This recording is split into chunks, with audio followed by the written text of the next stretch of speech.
Hello and welcome to my Hard Space Shipbreaker tutorial. In this video, I'm going to analyze my best one-shift salvage run to date and take a hard critical look at my performance with the goal of identifying time and credit losses, as well as exploring the impact of those losses on overall performance.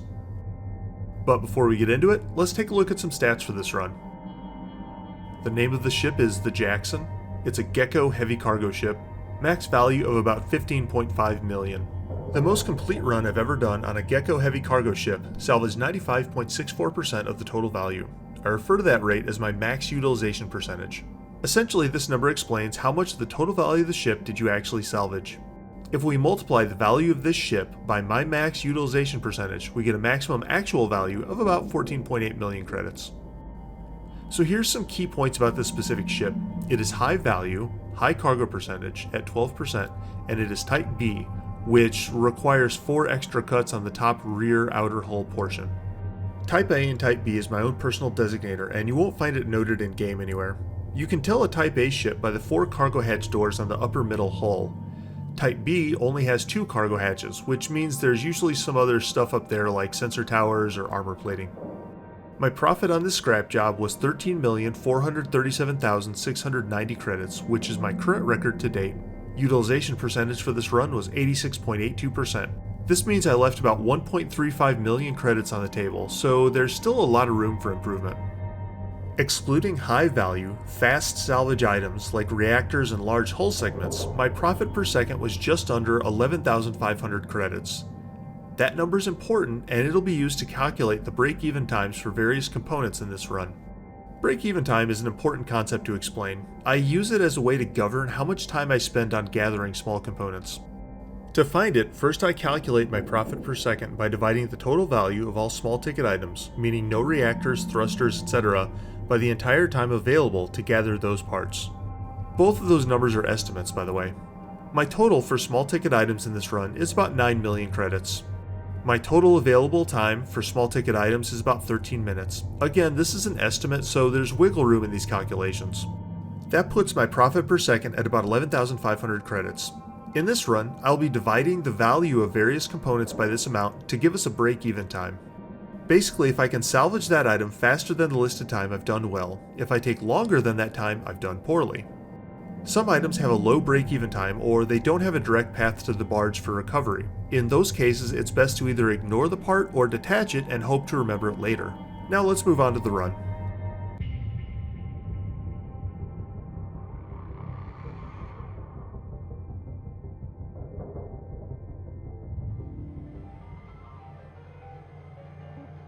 Let's do a quick equipment check. Everything looks good. Look for the ships, and we find the Jackson. Look for any other heavy cargoes, but nope, the Jackson is by far the best. And you can see I'm a little excited about the value of that ship. And we're off to the races.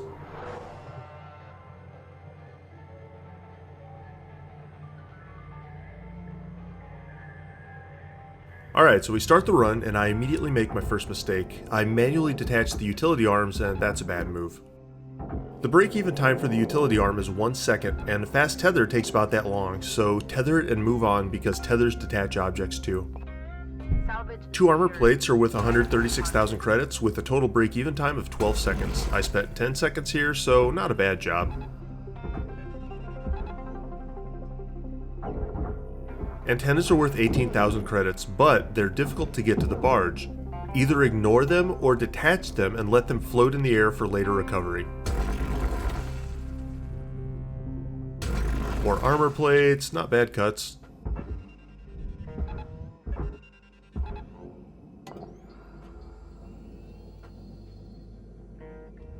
Now we're lining up for a 4x cut on 2 armor plates. Again, our break-even time is 12 seconds, and I spent 10 seconds, so we're right on schedule.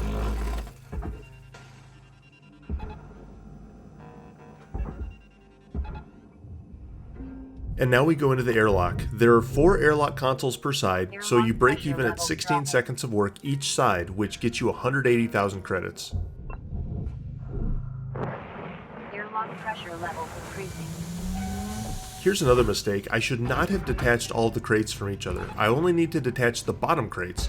If I also detached the top of a stack of 3, it could float around and cause movement problems later.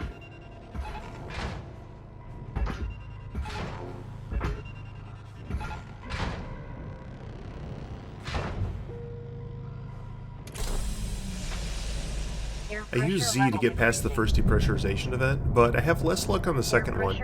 Instead, I should have alternated Z and X back and forth, aiming at the floor. Once inside, you can use the door to the cockpit.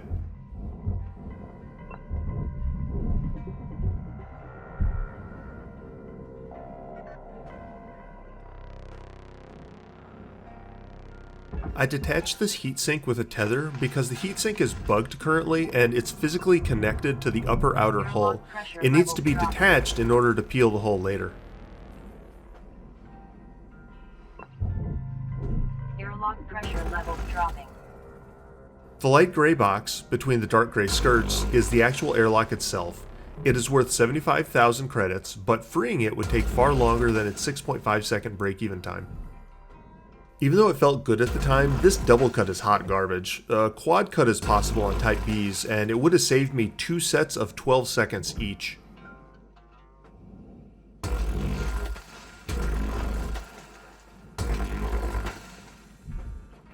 In this run, I leave the nose cone attached to the off-cockpit nose cone. I'm not really convinced that this is the best move anymore though. And then we burn the cockpit roof to utilize a little quirk where we lightly touch the top left computer terminal with the grapple gun, and then you bump the nose cone with your body and it goes flying off. That's probably going to get patched out later though.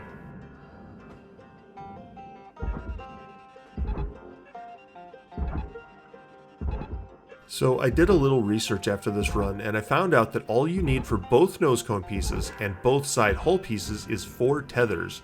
This is unless a nose cone side is attached to the nose cone center and you try to pull both at once, which requires about 8 tethers. I actually did this in the wrong order as well.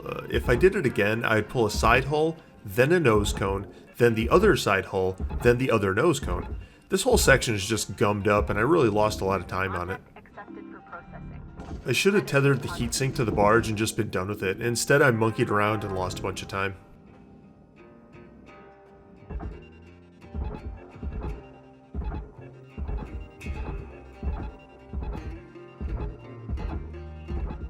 Caution, tether supplies are low.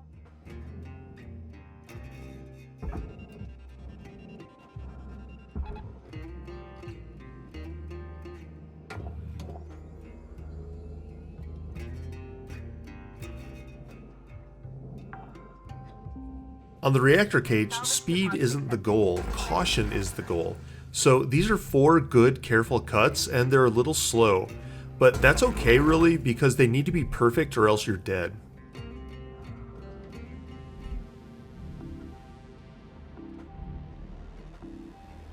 Object not accepted. Please revisit your training.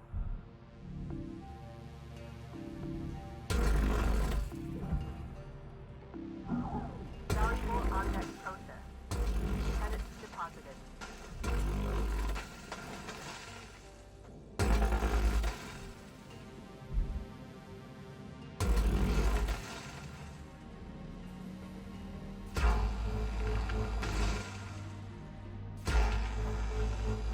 I skipped the 2 furthest cut points since they were blocked by crates. Overall though, not a bad job on these cuts.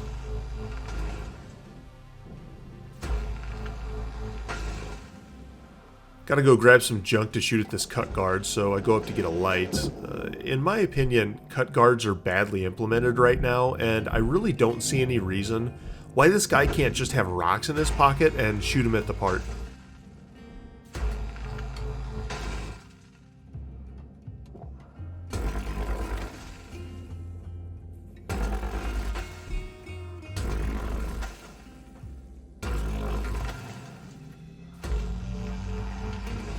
These 2 cuts along the top rear of the ship are totally redundant. I should have quad cut them all much earlier in the run. I lose another 12 seconds here. Now I move forward to peel the right top outer hull, or at least I would if I still had tethers left. Unfortunately, I wasted a couple dozen earlier and I need to recharge at the master jack.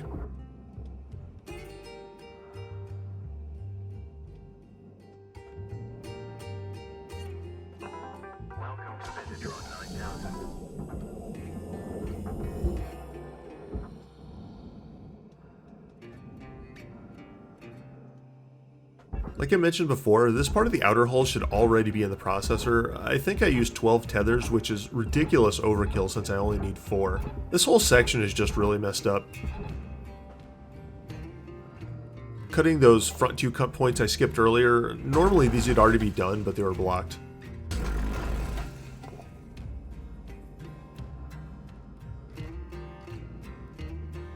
This positioning isn't optimal. I should be directly in front of the barricade between the processor and the furnace, right at the floor. My current position puts me at risk of being hit by moving parts. I think double tethers on the extra wide hull pieces is overkill, perhaps. More testing is required to be sure though, I'm not really sure either way. Valuable object processed. Credits awarded.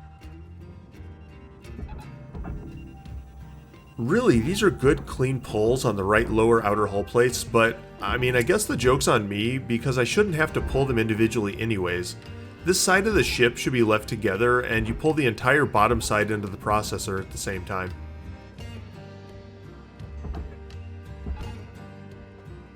My positioning for these shipping crates is completely wrong. I should be above the crates looking down. It's a lot faster that way. Credits awarded.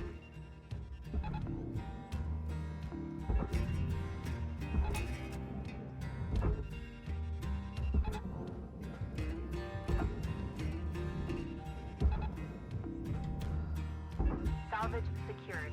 Account credit applied.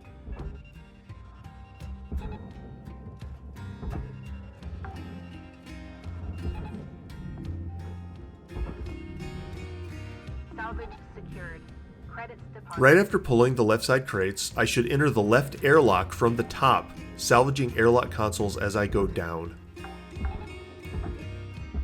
Salvage deposit accepted. Credits transferred.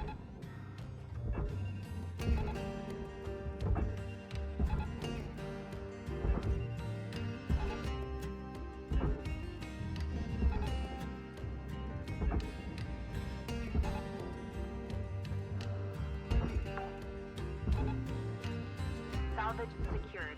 Account credit applied.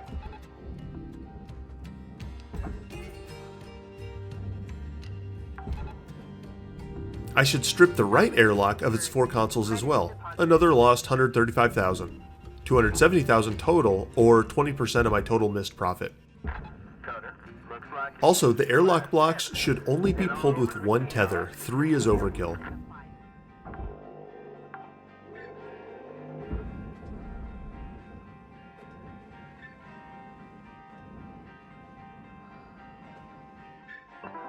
Welcome to Venditron 9000.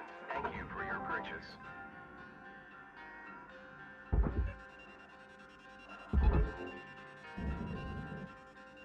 I used 5 tethers to pull the inner hull, but testing showed I could do it with 3, although I think I could probably get away with 2 tethers, which is faster. Credits deposited. Cutter, there's 5 minutes remaining. Okay, 5-minute warning and the inner hull is already moving forward. I'm a little ahead of schedule, but it's been at the cost of many missed opportunities.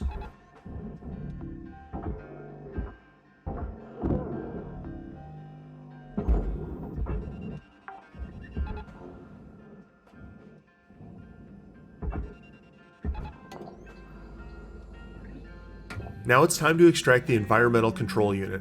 As usual, burn the floor of the ECU room with your stinger, pull off the ECU access panel, and then detach the coolant canisters. Valuable object processed.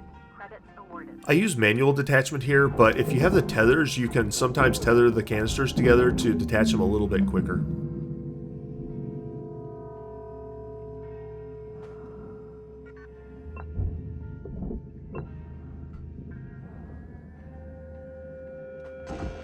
This reactor peel is done pretty well. Note that I manually detach it before tethering it.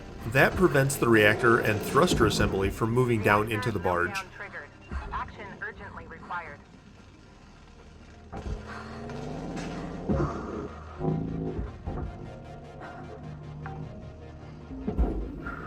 Salvage deposit accepted. The right side rear outer hull should be moving towards the processor. By delaying the pull, I prevented a timely pull of the inner hull into the furnace later on.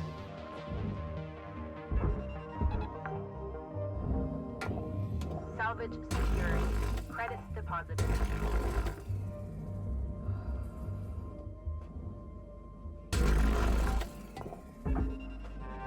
Salvage secured. Account credit applied. Object The not slow pull of the rear section, combined with the cumulative time losses throughout the run, have killed the possibility of pulling the atmospheric regulators and door consoles from the inner hull. This lost me about 408,000 credits, or 30% of my total lost profit.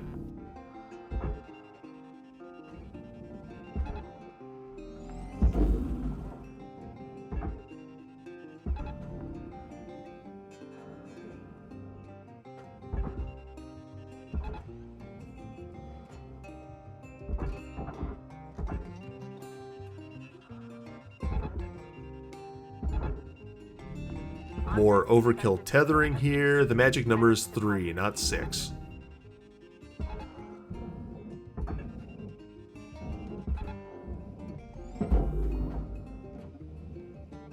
The inner hull should be moving towards the furnace with 4 tethers at this point for 155,000 credits. Either that, or I should be madly stripping the inner hull for the valuable components inside of it. Salvage deposit accepted. Credits transferred.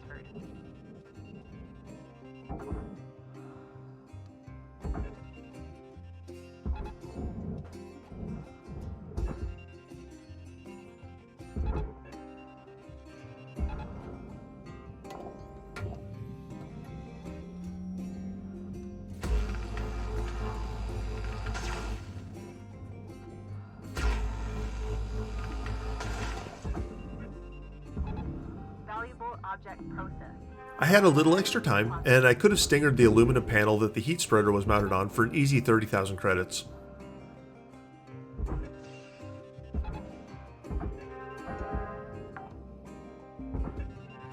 Salvage secured. Credits deposited.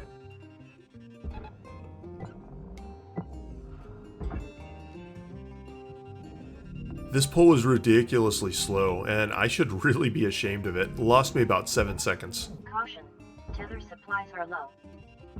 1 minute left, Cutter. Time to start wrapping things up. Weaver out.